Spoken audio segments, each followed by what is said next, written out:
Let's take a look at page 14 and 15 with graphing the sine and cosine function. The sine function, the period is always 2 pi over whatever is in front of this x right there.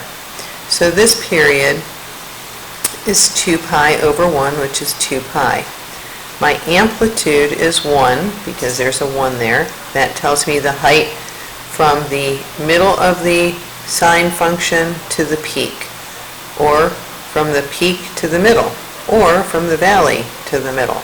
But that is the height of my amplitude of my sine function. We've already graphed this, so this is what sine of x looks like, our parent function. This is our parent.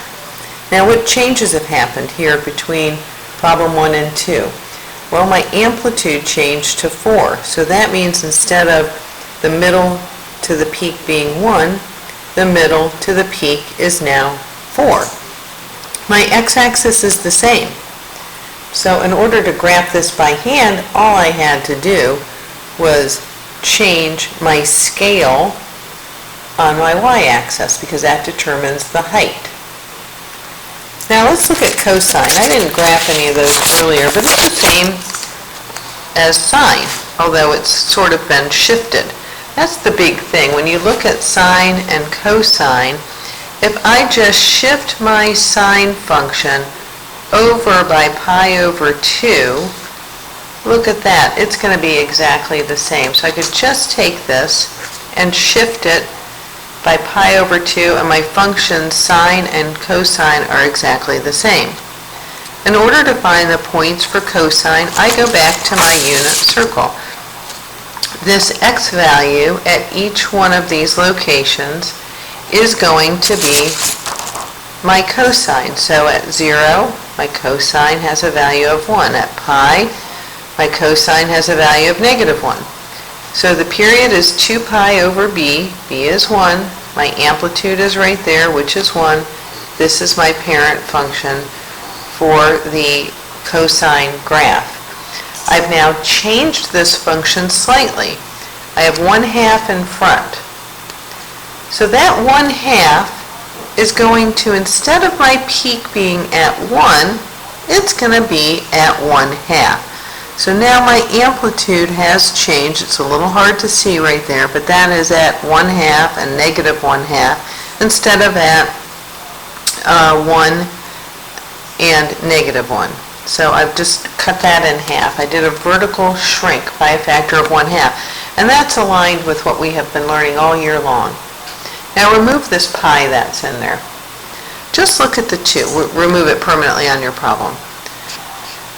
So this 2, this is going to change my period. So instead of it being 2 pi, I'm going to take the 2 pi, which is our parent function, divided by 2, and now one period or one full cycle of this graph is pi rather than 2 pi. So this graph is the equivalent of what we would have called a vertical shrink by a factor of 1/2 and a horizontal stretch or shrink by a factor of 1 over b. And in this case, it's 1/2, which would cause it to be a shrink. So you just have to graph them and adjust the axis. Now let's look at some harder ones. And most of these I would not expect you to graph by hand. I would have you graph them on a calculator. The first one I did graph by hand. I looked at my vertical stretch or shrink, my amplitude. So my amplitude is 2. Then I have 4x right here.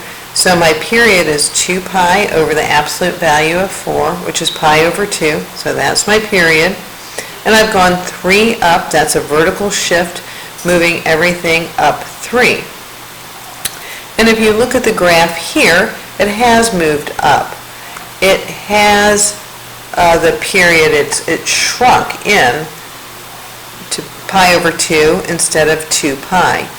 My amplitude from the middle to the highest point or the middle to the lowest point is 2. Now in the harder problems, this year you get to graph them on a calculator because we are not practicing in class. You're doing this at home.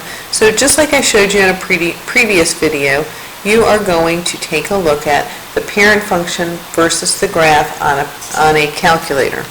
My period is 2 pi over 1/2. 2 pi over 1/2 is 4 pi. My amplitude is 5 right there.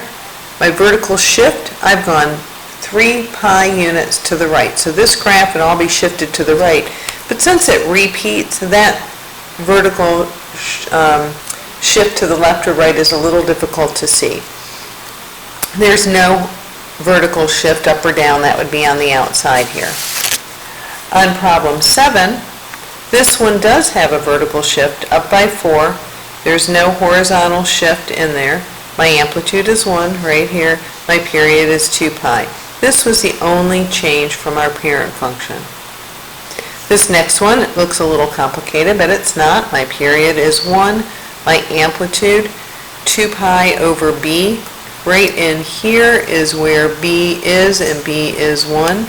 So the amplitude is 2 pi over the absolute value of 1, which is 2 pi. My horizontal shift, I've gone pi units to the right, and here I have gone down 1.